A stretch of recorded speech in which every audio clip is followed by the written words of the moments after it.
A Muslim has challenged me on Muhammad's marriage to Aisha and has argued there's nothing morally wrong with a 53-year-old man having intercourse with a 9-year-old girl.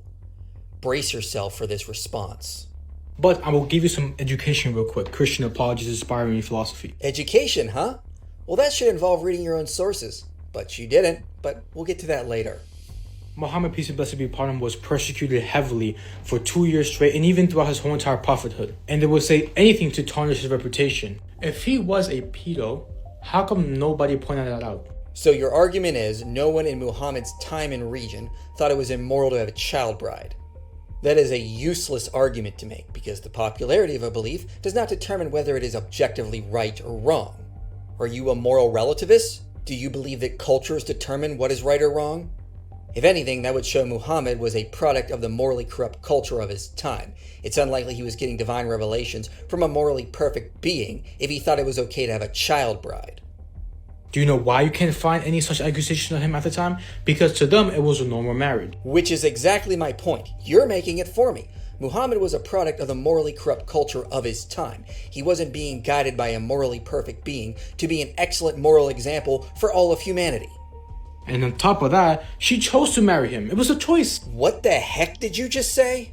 In your brain, it's okay for a 53-year-old man to climb on top of a 9-year-old girl if she says it's okay. 9-year-olds do not have the mental capacity to understand what is going on in that arrangement. All this shows is she was groomed by a perverted and morally corrupt culture.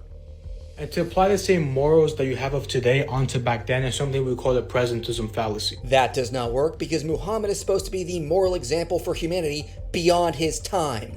On top, Aisha willingly did it and she knew what she was doing. We know this why because A, she hit puberty already. That's debatable as early Islamic sources indicate she did not actually.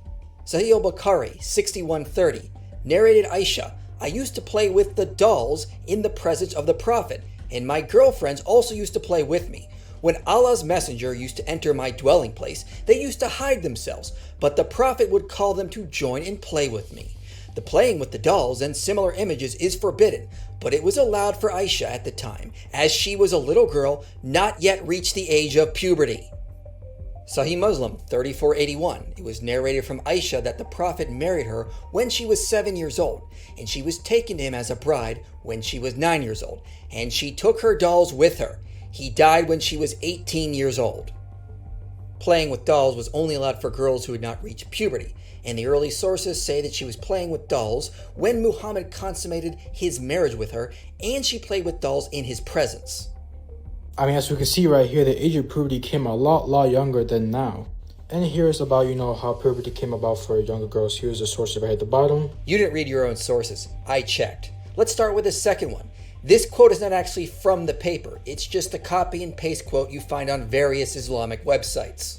So, improper citation. We're already off to a bad start. But if we actually go to this paper, it actually says the opposite of the point you're trying to make. It says girls in the Paleolithic times matured quicker. This was delayed in the Neolithic period. And then, with settlement, childhood disease and postnatal undernutrition became common, and therefore the average age of menarche was delayed. Only now is it falling back to the Paleolithic time frame because of better nutrition. This is also what your other source is saying.